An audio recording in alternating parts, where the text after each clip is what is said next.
Muy buenos días, continuando con la temática de fisiología respiratoria.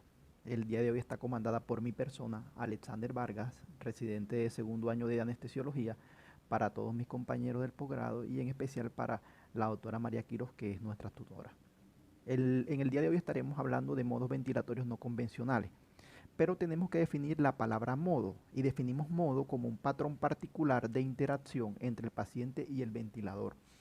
Claro, al hablar de modo ventilatorio nos hacemos referencia también a todo lo que es ventilación mecánica. Y al hablar de ventilación mecánica, valga la redundancia, nosotros estamos quitando ese patrón fisiológico que normalmente una persona en estas condiciones en las que yo estoy hablando, que nosotros respiramos una atmósfera y depende del sitio geográfico donde nos encontremos, hay una presión atmosférica y esta presión atmosférica, entre sus presiones atmosféricas, podemos recordar que hay oxígeno y ese oxígeno entra o ingresa a nuestro parénquima pulmonar de manera negativa. Entonces, al estar expuesto a ventilación mecánica, que es algo netamente antifisiológico, ya las presiones van a ser presiones positivas. Entonces, esta ventilación mecánica tiene como un objetivo principal reducir el trabajo respiratorio y mantener un adecuado intercambio gaseoso durante la fase inicial de cualquier proceso crítico. Partiendo de ahí, Los modos ventilatorios no convencionales entran dentro de una taxonomía que me los subdivide de la siguiente manera. Ventilación con liberación de presión, ventilación mandatoria a minuto, ventilación pulmonar independiente, ventilación con soporte de presión, modos duales, dentro de los cuales tenemos presión de soporte con volumen asegurado, y el NAVA, que es ventilación asistida ajustada neuronalmente. Ventilación por liberación de presión, APRB. Este modo ventilatorio, controlado por presión y ciclado por tiempo, me coloca al paciente en dos niveles de presión, que los podemos llamar así: presión CPAP o PIT alto y presión CPAP o PIT bajo, como lo podemos observar acá en la diapositiva, con una duración en tiempo en cada uno de estos niveles de presión: tiempo alto largo y tiempo bajo corto. Tiempo alto. Como podemos observar en la gráfica que está a nuestra mano izquierda, como su nombre lo indica, el tiempo alto prolongado es bastante extenso, alcanzando entre el 80 y el 90% del ciclo respiratorio total, para que de esa manera se establezca un reclutamiento significativo de las unidades alveolares inestables. Por otro lado, en la diapositiva que encontramos a mano derecha, este tiempo de presión alto prolongado favorece una presión media de la vía aérea mucho mayor, sin tener que someter a mi parénquima pulmonar a presiones platos muy elevadas, y a la vez también disminuyo la presión pico. Y de esta manera también incremento la oxigenación y se puede mantener más efectivamente los alvéolos abiertos, que es lo que se está buscando. El tiempo bajo en APRB demuestra un nivel de presión bajo de cero, como lo podemos observar acá en la gráfica, pero con un tiempo bastante corto. Esto me permite una mejor ventilación pulmonar y una posterior eliminación del CO2. De allí su nombre, ventilación por liberación de presión. Por otro lado, como podemos observar en la gráfica que está a mano derecha, en la curva presión-volumen, podemos ver que este tiempo bajo corto busca evitar el reclutamiento pulmonar y favorecer el desarrollo de algún grado de autopía. Presión alta. Como podemos observar en la diapositiva, que se encuentra ubicada a mano izquierda, es la presión máxima alcanzada durante la fase del tiempo alto. El producto ventilatorio resultante de esta presión dependerá de las características mecánicas pulmonares y del nivel de presión. Es así como podemos concluir que a mayor presión se espera mayor volumen corriente, mayor reclutamiento alveolar, mayor presión media de la vía aérea y tendencia a mejor oxigenación. Entonces, para iniciar el modo podemos guiarnos por las presiones platos observadas en los modos ventilatorios previos, u oscilando entre 20 y 25 centímetros de agua. Es así. Nosotros como anestesiólogos o como intensivista o como el ente clínico junto a cada paciente es quien puede determinar los mejores valores, siempre y cuando teniendo en cuenta varios aspectos que son aquí a mano derecha de la presentación. Observamos la curva presión-volumen, donde antes de iniciar APRB nosotros tenemos que evitar niveles de presión que puedan conllevar a sobredistensión alveolar. El volumen corriente resultante en busca de conservar los principios básicos de ventilación protectora que van entre 5 y 7 cc por kilogramo de peso. Entonces, el compromiso hemodinámico al que se puede conllevar presiones elevadas y a la aparición de un deterioro rápido de oxigenación por un probable incremento en alteración en la relación ventilación-perfusión, los cuales pueden ser secundarios a presiones en la vía aérea muy elevadas o a estados de hipovolemia. De todas maneras, se recomienda no comenzar con valores por encima de 30 centímetros de agua. El tiempo alto prolongado, como lo podemos observar a mano izquierda, es la duración de aplicación de presión alta. Este tiempo debe ocupar entre el 80 y el 95% de todo el ciclo respiratorio del ventilador, el cual equivale aproximadamente entre unos 4 y 6 segundos. A mayor tiempo se espera mayor reclutamiento alveolar, como lo podemos observar ahí en la gráfica, mayor oxigenación, mayor volumen corriente y mayor presión media de la vía aérea, con la consecuente una mayor estabilidad alveolar si podemos observarlo. La presión baja lo encontramos a mano derecha de la diapositiva y esta nos hace referencia, nos dice que es el nivel de presión en la fase de tiempo bajo, como lo podemos observar. Habitualmente se propone un nivel de presión de 0, si lo podemos observar en toda la línea amarillita que se encuentra ahí punteada. El objetivo de este nivel tan bajo de presión es permitir que exista un gradiente entre la presión alta y la baja y que favorezca la exhalación de un volumen corriente adecuado. Tiempo bajo. Entonces, el tiempo bajo es la duración en segundo de la aplicación de la presión baja. Debemos recordar algo, que para una constante de tiempo es el tiempo en que se llena o evacúa el 63% del volumen alveolar y depende de la distensibilidad, resistencia pulmonar y torácica, incluyendo los dispositivos de la vía aérea. Entonces, teniendo en cuenta esto, una de las maneras de programar un tiempo bajo es teniendo en cuenta la curva flujo-tiempo. Por ello, debemos de conocer que cuando un flujo expiratorio alcanza el 40% del flujo expiratorio pico, este es equivalente a una constante de tiempo alveolar. Pero sin embargo debemos recordar algo, que es mejor determinar el tiempo bajo junto al paciente y valorar las diferentes curvas de la mecánica pulmonar, porque todo esto varía. En general lo que podemos decir es que se ha observado que un tiempo entre 0.6 y 0.8 segundos puede ser suficiente para permitir una instalación del volumen corriente adecuado y permitir el desreclutamiento pulmonar, promoviendo algún grado de autopit, pero no excesivo. Bueno, frecuencia respiratoria. Esta variable corresponde al número de ciclos de tiempo alto y tiempo bajo que el ventilador le va a entregar al paciente. O sea, podemos decir cuántas veces el paciente se encuentra en la plataforma de presión superior y cuántas veces se encuentra en la plataforma de presión inferior. Se recomienda una frecuencia inicial que oscila entre 10 y 12 respiraciones por minuto. La frecuencia respiratoria total es la sumatoria de las frecuencias respiratorias entregadas por el ventilador más las frecuencias respiratorias aportadas por el paciente. Algo importante también aquí que hay que incluir lo que es el significado de trigger o sensibilidad inspiratoria y este lo definimos como el umbral que debe activar el paciente para que el ventilador detecte su esfuerzo y pueda darle un soporte a este esfuerzo. Y trigger o sensibilidad expiratoria o ciclado es el nivel donde la fase inspiratoria termina, puede iniciar la fase expiratoria de cada ciclo respiratorio. Bueno, ¿cuándo se propone el uso de APRB? En la actualidad se propone el uso temprano de APRB como una herramienta de rescate en pacientes con lesión pulmonar aguda que no responden a los modos ventilatorios convencionales. Es así. ¿Y cómo debo yo realizar el retiro de APRB? Lo que se recomienda es lo siguiente. Cuando se alcance una fracción inspirada de oxígeno menor de 0.6, se propone un abordaje que simula una instauración progresiva de un CPAP.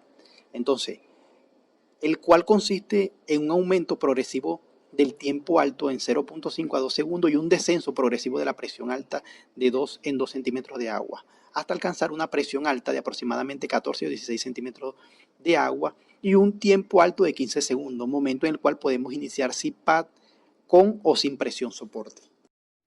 Bueno, ¿qué muestran los estudios clínicos con respecto de APRB?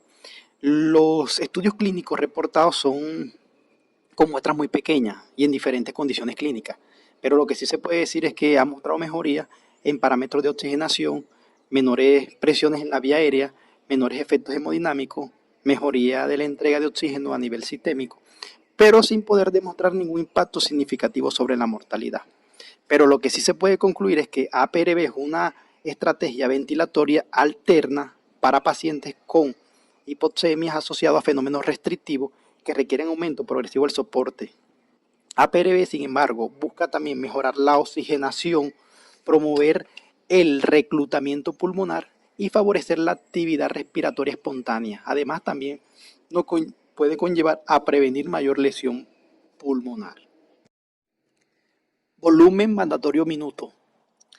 Como podemos observar en la gráfica, encontramos una curva flujo-tiempo, donde analizamos y podemos observar que este modo busca asegurar un volumen minuto durante la ventilación del paciente. Entonces, el intensivista, el anestesiólogo, el terapista programa el ventilador programando un volumen minuto indicado o estipulado, el cual, si no es programado por la ventilación espontánea del paciente, el ventilador mecánico entregará el volumen restante. Entonces, si el volumen minuto espontáneo sobrepasa el programado, el ventilador mecánico no genera ventilaciones mandatorias. Entonces, este modo ventilatorio requiere un feedback continuo entre la ventilación mecánica y el paciente. Entonces, hay unas ventajas e inconvenientes en este tipo de ventilación mandatoria a minuto. Dice, una de las ventajas es, al programar el volumen minuto, no hay probabilidad de hipoventilación. Muchos de los pacientes se instalan en una situación confortable de combinación de ventilación espontánea y ciclos mandatorios, de tal forma que ellos no progresan en su ventilación espontánea. Y 3, buenos resultados en pacientes que van a tener desconexión fácil y rápida y en aquellos quienes tengan fluctuaciones en su estilo respiratorio. Pueden llegar a desarrollar un cierto grado de autopit al integrar un volumen tidal elevado o al incrementar el espacio muerto. El operador puede programar inapropiadamente las variables por falta de entendimiento. Esto es importante. Ventilación pulmonar independiente. Bueno, esta es una técnica poco habitual, pero se utiliza con el fin de optimizar la ventilación, oxigenación y el shunt intrapulmonar. Entonces, busca aislar un pulmón del otro. Esta forma de ventilación mecánica independiente ventila el pulmón lesionado, que es menos distendible, evitando la insuflación del pulmón normal, mejorando así la relación en la ventilación-perfusión de cada uno. Es decir, como podemos ver en la imagen, ahí vemos cómo un tubo doble lumen está ventilando un pulmón normal y está ventilando el pulmón lesionado.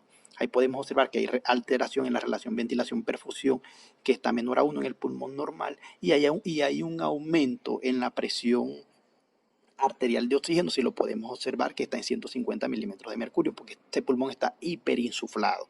Entonces vemos cómo aquí hay que garantizar dos ventiladores. Uno, en un ventilador se programan los parámetros ventilatorios totalmente diferentes al pulmón que está lesionado. Y de esta manera se juega con cada uno de los parámetros ventilatorios. Bueno, esta ventilación pulmonar independiente también tiene unos efectos ventilatorios, unos efectos hemodinámicos. Dentro de los efectos ventilatorios podemos encontrar que reduce las concentraciones de oxígeno con mejoría marcada de la presión de oxígeno y la presión inspirada de oxígeno. Reduce la distensibilidad y reduce la alteración en la relación ventilación-perfusión. Dentro de los efectos hemodinámicos, mejoría del índice cardíaco, mejoría del descenso de las presiones de llenado y mejoría de la relación de entrega al consumo de oxígeno. Bueno, ventilación con soporte de presión, PS. Como podemos observar, hay una gráfica de presión-tiempo. Esta es la más representativa para explicar este tipo de ventilación.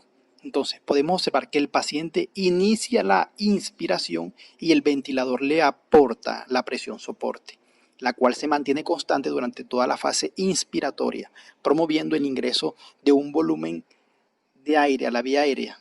Entonces, esta actividad respiratoria del paciente es aumentada por el aporte de una presión positiva en la inspiración programada por el ventilador.